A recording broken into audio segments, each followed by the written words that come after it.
Welcome to PCGamer Radio 102.4, and I'm your host Lipstickpaddy, and today I'm going to talk about the my most expected, exciting thing. Oh my god. Citizencon this year was incredible. There was so much good stuff. You know what I'm talking about. The new Planet Tech weather, the seasons of the weather, rotations of planets confirmed but switched off for now, as it's going to need potentially dynamic server meshing for it to work. Very exciting. Then we got the fashions. You know the fashions have potentially 20 different attributes on them, like skills sets, and we only basically saw, I think, 6. So there's going to be a lot of different things to get.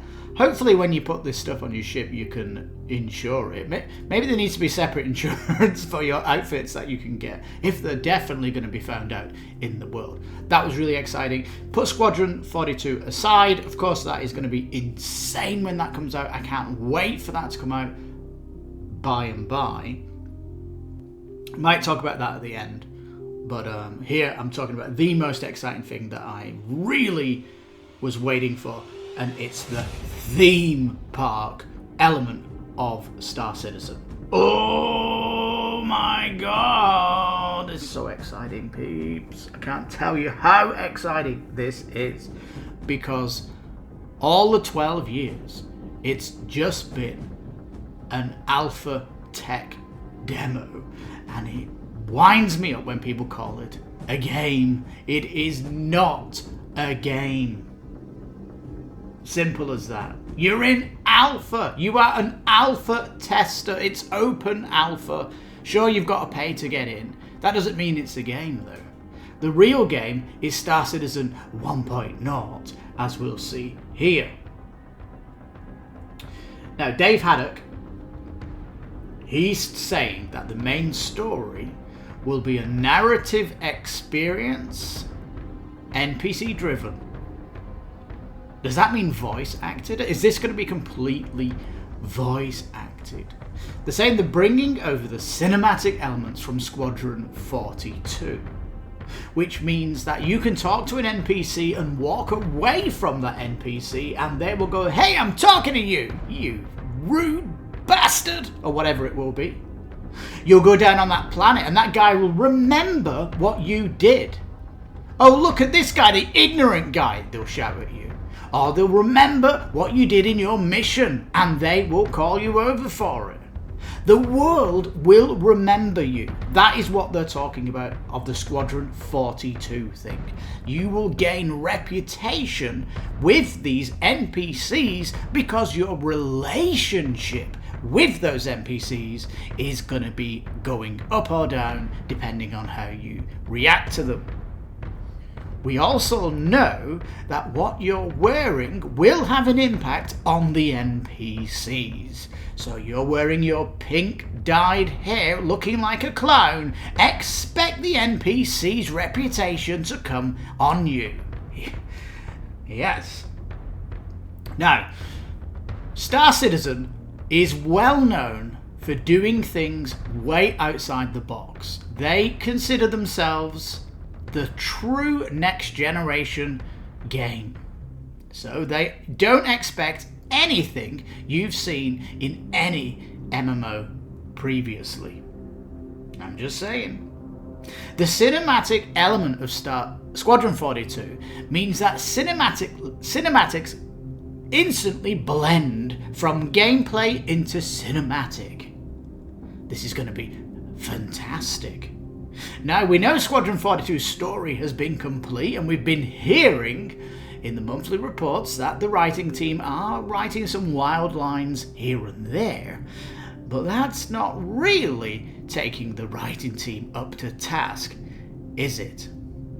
I believe in these last few years the writing team have been writing out this whole main story plus the location stories that'll be at each planet, And also the guild. I reckon they've written it all up already. It's ready to be voice acted. That's what I believe.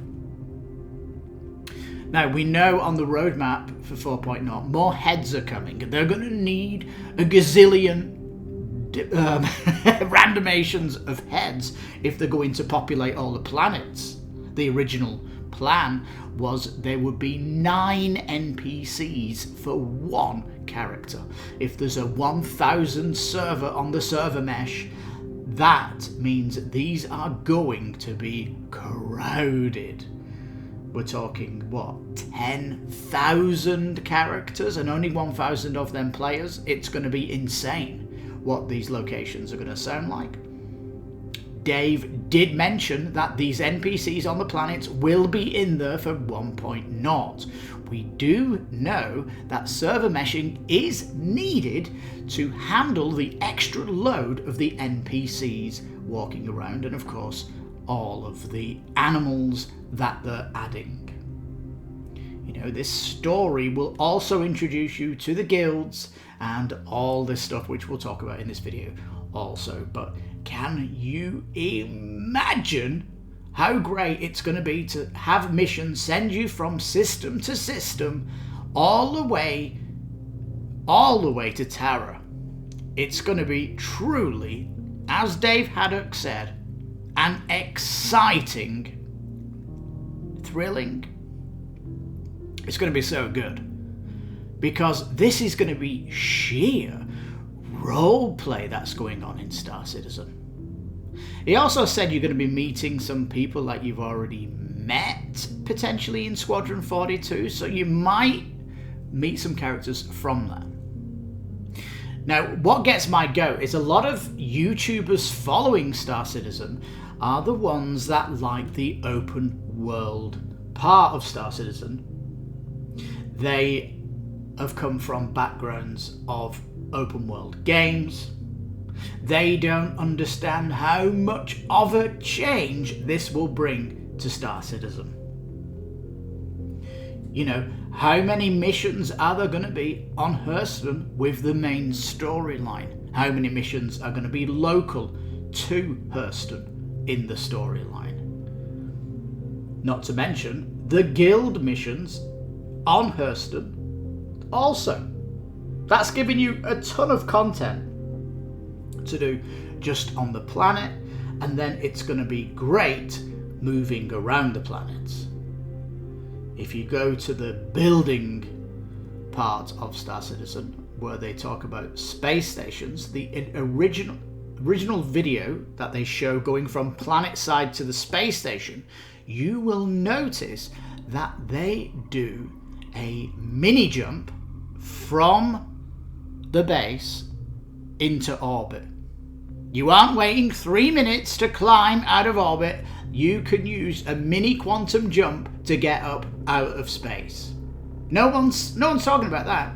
That was a game changer to see that. An absolute game changer.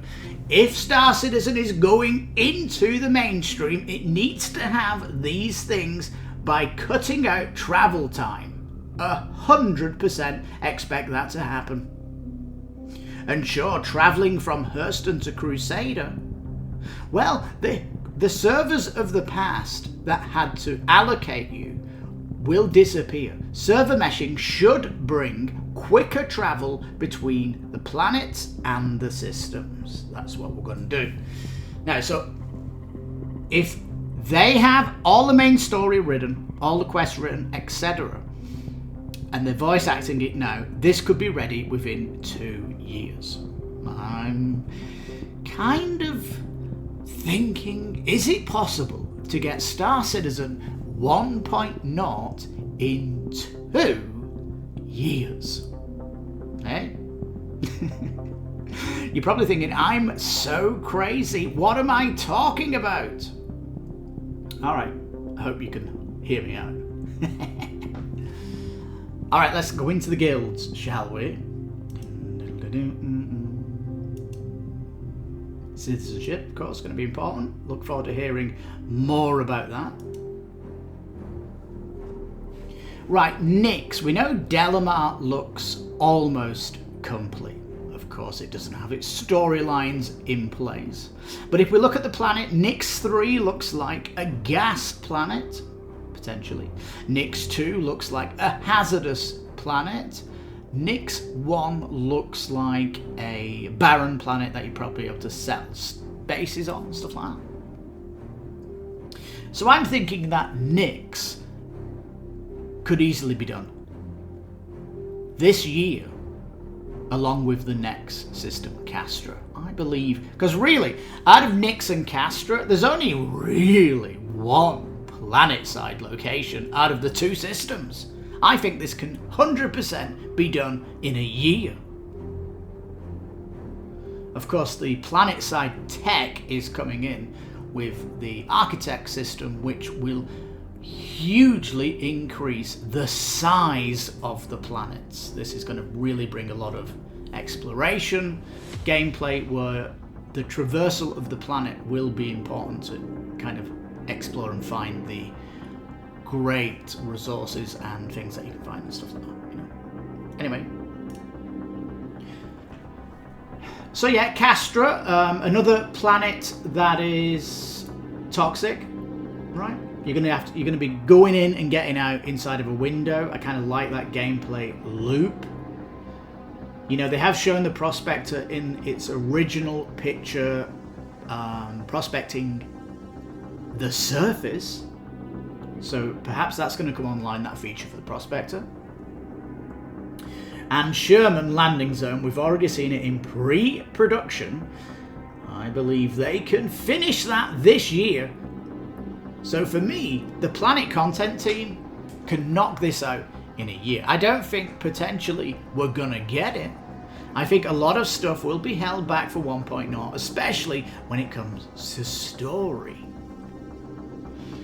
Alright, the hardest one then for them to do, of course, is gonna be Terra. Now, Aero looks like a hospitable planet. Gen, even though it looks nice here, is supposed to be a horrible place to be. Pike looks like it has no atmosphere, like the moon. And Terra is going to be this jungle planet, and you've got Prime, which is going to look like the jewel in the universe, right? It's going to be the most incredible landing site for us to see. And why aren't they working on that now? Of course they are. They're probably going to spend the next 18 months on Prime, is what I think. The city team is different than the planet team. And if they've only got one landing site to do in the next 2 years, it's going to be Prime. So, storylines, planet content can be done in 2 years, is what I'm saying here. I mean, we've already seen Castra, so yeah, I think that's well along. Right. The location stories in all these places looks fabulous, doesn't it? Potentially, you know, some of these guild missions from the United Resource Workers, these might give you missions where you've got to go from system to system. That's going to be really good, and it really kind of pad the gameplay out. It's going to be good. And as the storyline links through all 5 systems, that's going to be epic to do. I'm really, really excited for that, because even in Starfield, they didn't really move you around the systems in one main storyline, did they? And it also means that in future expansions of Star Citizen, they can include a system that will have this stuff already in place. So this basically puts a pillar on the design going forward, that they're going to have this theme park activity. This is what the mainstream people will want, is the theme park activity. Of course, the open world stuff is all there, and making your own base and crafting and all that will augment everything as well. It's going to be fantastic. But let's look at these missions and see if they could be completed by the gameplay teams in 2 years. So, fuel gatherer. So this is potentially harvesting in space. You're probably going to need to have a ship that does it. So expect another ship to come out. They do kind of want you to buy ships or craft them in the game to unlock the gameplay, right?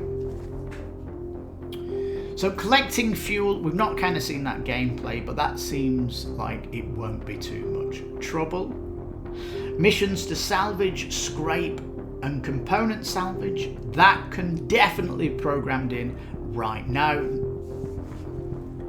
Mining FPS, mining ship, ground extraction, going to need you to build.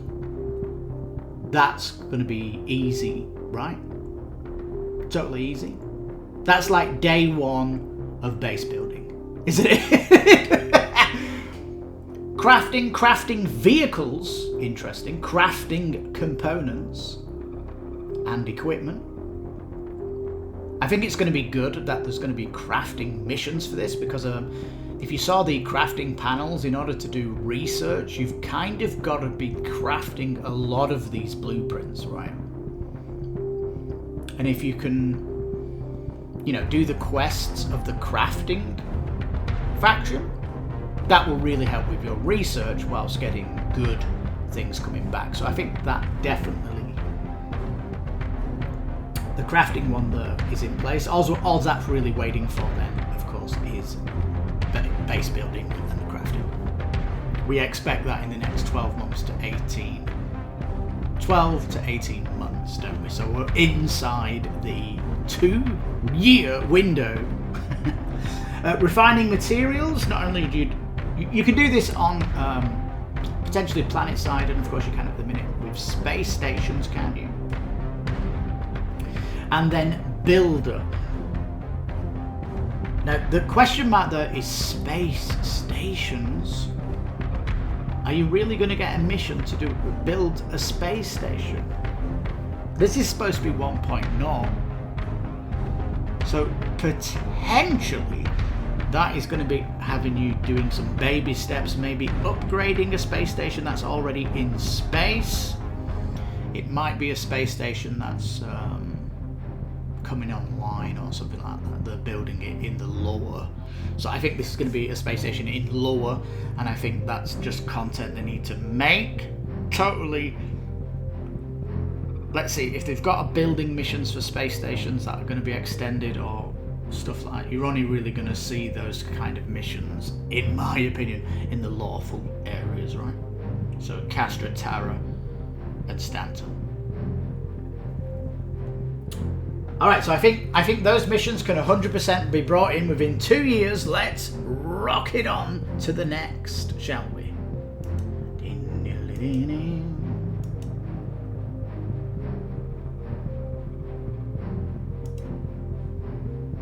There he is, yeah.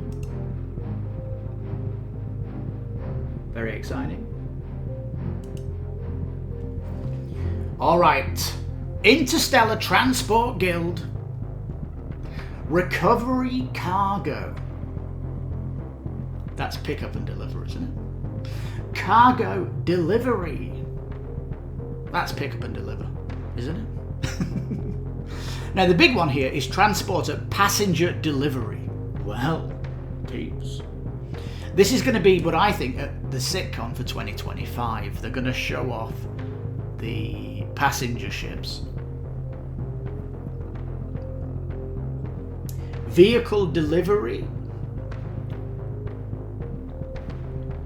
That's going to be interesting if it includes the shuttle thingy where you deliver the building and... No, because you've got to drive the shuttle, haven't you? How are you going to get back if you're delivering a vehicle? Have you got to have... Will that have you piloting these ships that can tow stuff or deliver them? Data delivery, that's going to include these data carriers, right? Like the super fast ships and stuff like that. Looking good.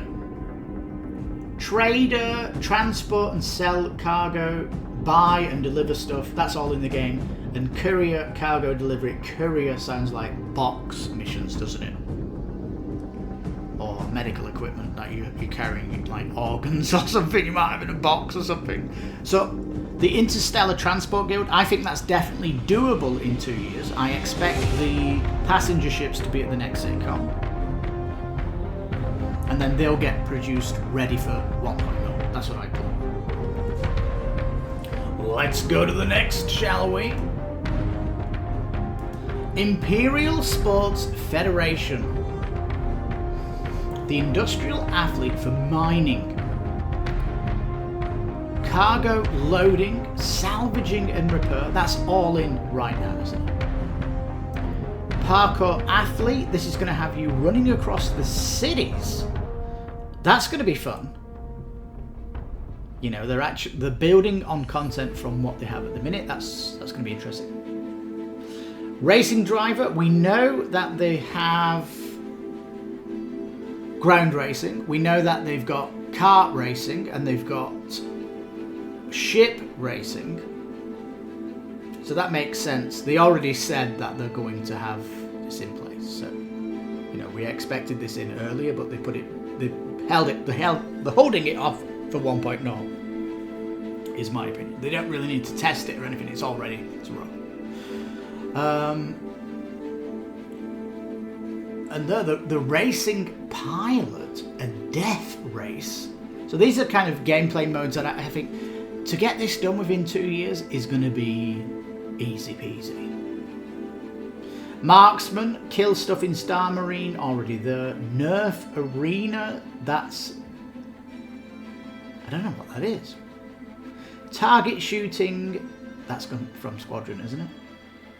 Hunting is going to be... potentially these apex predators that are out there. That's going to be fun, isn't it? Can that be doable? They've said that they want all the animals that were shown at Citizencon to be in Citizencon 1.0. So yeah, they're going to be in. So that 100% can be done within 2 years. All right, let's look at the last few.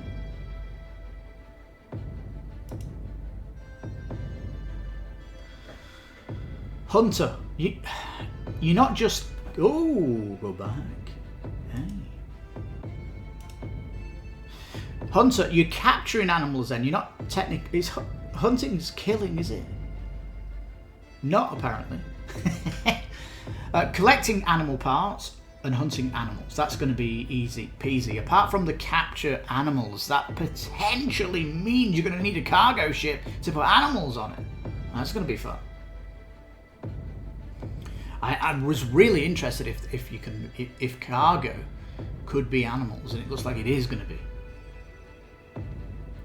Researcher, retrieve something and research it. This sounds phenomenal, doesn't it? Like some kind of technology that you're researching. Sounds really good. Potentially, when it says retrieve, these potentially could be missions that send you on the dungeons that they're planning. We'll get to that later as Rich talks about progression. Rescue person, that would be at the bottom of a mine, is what we've seen. And firefighting, this is all going to be really good, especially if it's going to be planet side and stuff like that. Exploring, you're going to have, these planets are going to be a lot bigger, remember? So exploring is going to be a big feature now, especially using the exploring ships like the Carrack and stuff to kind of get this out there. I think all those things that can be done easily within 2 years. Farming, which is base building to get animals there, and a farming corporation. I have no idea what that is.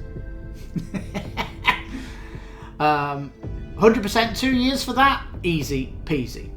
Crafter, I think someone was saying that Bethesda have trademarked the word crafter, so they've called it Crafter.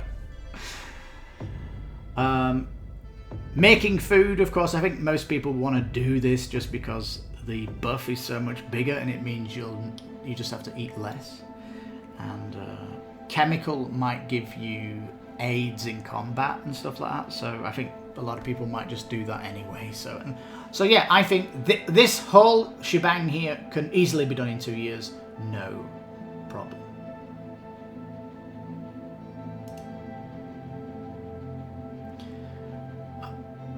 I think if I've got one question from this board, it's if I'm in the mercenary guild and I've unlocked all blueprints, can I jump over to the council? Can I leave the mercenary guild and then go to the council to collect them there?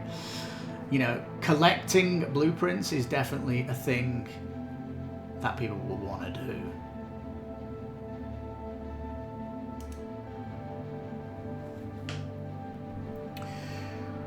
Right, so these are potential missions that they have tested in the verse and then they've pulled them back. They can test them internally. They can potentially put these inside of instances as well. I like the idea that they've got defend location in the soldier FPS. That's really good.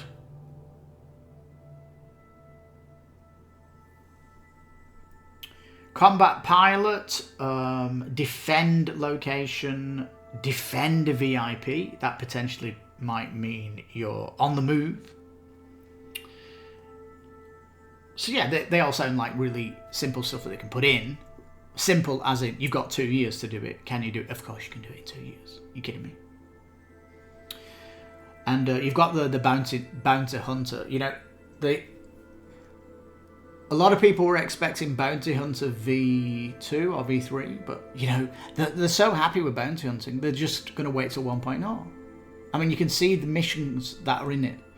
And, of course, the big one there is Capture VIP, and a lot of these Bounty Hunter ships have pods for that, don't they? So, yeah, a lot of these quests or missions, you're going to need a ship to help you with it.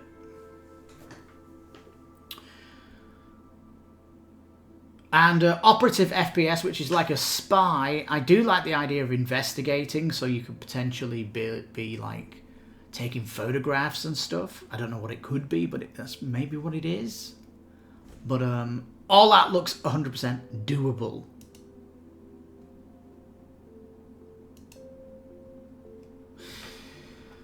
Wants to note here, violent criminal FPS arson to actually set things on fire. That sounds fun. Organised criminal to bribe or intimidate.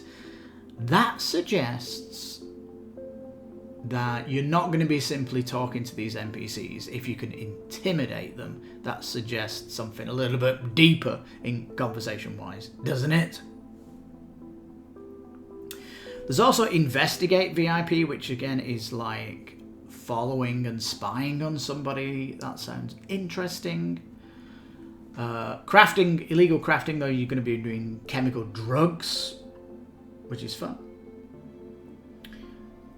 You've got the interdicting targets there from the pirate shipjackers. You're going to need a special ship for that. And, of course, race fixing and fraud. This is totally doable within 2 years, peeps. This is why I keep saying 2 years. I don't know why people keep thinking this is 5 years off. This is potentially writing, getting the NPCs in, getting the voice acting done, getting the mission team on point. Fantastic. Alright, so for me, that's the theme park that can be done in 2 years. That's what 1.1's going to have. Ooh. And you're definitely going to want to be working with the guilds if they're going to give you blueprints, right? But even PvPers that want to have stuff are probably going to have to go down the guild reputation as well. So this is good for the, holistically for the game. They didn't mention this too much, but I'm pretty sure that when you build a T3 pistol, that price for that pistol is set on the market. You cannot sell it for $1 gazillion to just game the system. It will be priced on the economy. So if you and, you know, half of the community are making pistols, expect the price of that pistol on the economy to be really low. Now, they have this in place for Guild Wars 2, I believe, and of course EVE Online has systems, but that one kind of goes up and down depending on what system you're in and stuff like this. But you know, they have said NPCs are potentially going to be buying from you as well, so you know.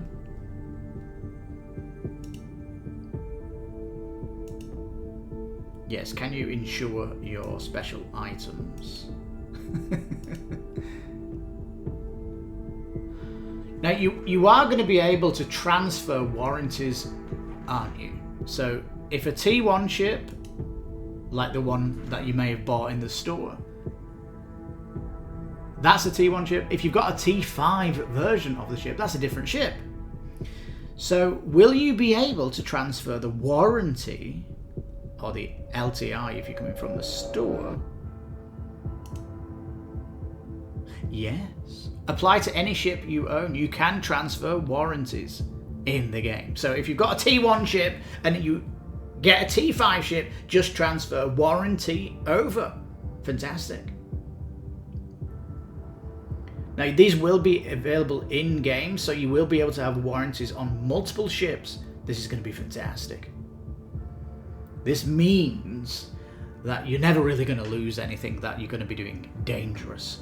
You know, you might not want a warranty on a cargo ship if you're just going in lawful areas. But you know, if you're doing missions for combat, you're probably going to put a warranty on your combat ship. Just makes sense. I kind of like that.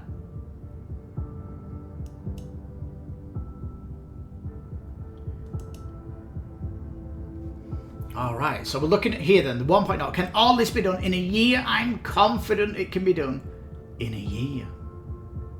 I think what people are getting slowed down by is the whole aspect of base building and building the spaceship. Well, peeps, the only thing that slows down game design is building the engine. You know, the reason Squadron 42 has really been pushed out there for the last 3 years with Chris Roberts there is because they didn't need server meshing, and Star Citizen's Star Engine was in some ways feature complete. And then they could crack out the content with Squadron 42. Now, of course, Star Citizen won't be able to crank out content as fast as it could do because of server meshing. But if 4.0 comes out before the end of this year, fingers crossed it does, then it's going to be full steam ahead. Now just remember that there is 1,200 developers on Star Citizen. Are you telling me none of this can be done in 2 years? Yeah. We're talking, when 4.0 comes in, server meshing should make it make the servers so smooth that they can start populating the planets. That's the next step, isn't it, for server meshing? So I think within the year, the early part of the year 2025, we're going to see populations of planets increase, and we're going to start to see ships take off and move around the system that are NPCs. I think that's coming the next year. And so yeah, why can't this done in 2 years? Why is everybody so negative about it? Why is everybody saying 10 years? Because at the end of the day, people in Star Citizen are not used to the team building fast. And certainly they're not used to theme park activities coming to Star Citizen. But with the writing complete, the massive increase of character heads coming in, yeah, just need to do the voice acting, get the mission team sorted, get all of it done, ready to roll in the theme park. Then you just need to get the teams finishing Castra and Tara. That can easily be done in 2 years, not being held back by the engine. And of course, when these missions come online, it does mean that all locations we're seeing in the verse at the minute will kind of come online, including distribution centers. So there is that, of course.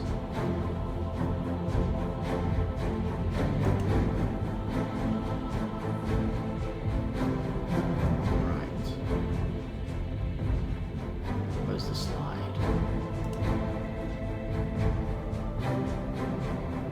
Now, endgame, open world missions, group missions, server-wide events. We've seen these already in the game. They were tested. They were pretty laggy, some of them, because of server woes. Basically, everything that people have recorded about Star Citizen is on the pre-server meshing technology. And I believe live at the minute is a little bit choppy because of the 4.0 branch it's just gone on. And yeah, like it's going to be rough until 4.0 and server meshing gets smoothed out. So this is going to be, everybody knew it was going to be rough when server meshing was coming in. And so there is that indeed. But instant content, this is still Star Citizen 1.0. Fleet battles, military blueprints. This is why you're going to be doing this, of course. And strategy-based missions, that's to do with what we saw in the Squadron 42, where you've got the map of the fleet ahead of you and you're kind of playing chess with the battles and stuff.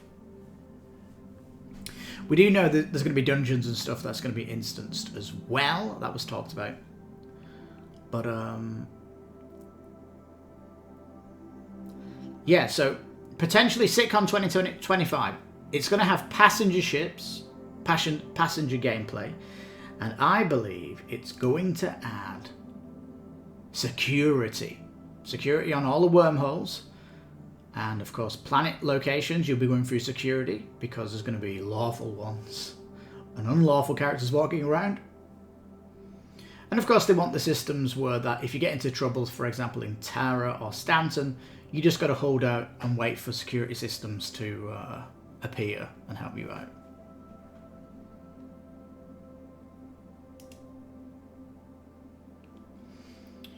Now this is interesting because this is talking about the dynamic map that the Star Sim will be working out. And you might get missions to go out here into the red and stuff where you can expect, I don't know, more pirates and stuff. That's, you know, where the open world people are not going to be is where they'll throw missions out to, I think, because that way there's less chance of PvP. Kind of thing that EVE Online did.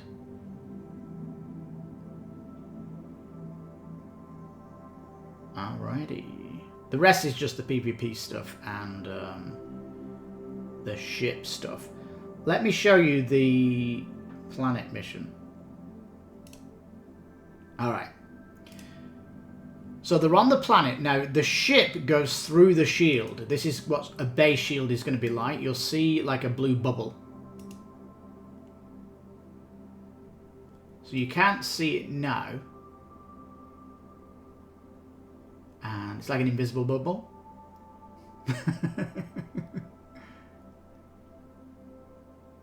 There's someone boosting very fast up there.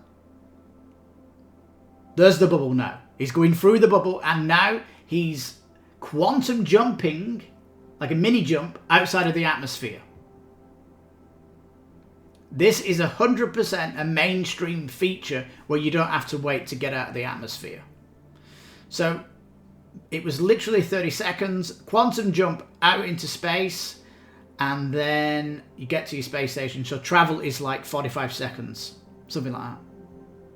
This is kind of the new way it would be going for 1.0.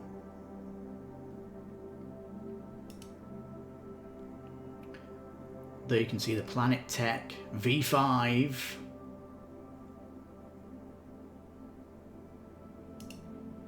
And it's looking incredible, isn't it?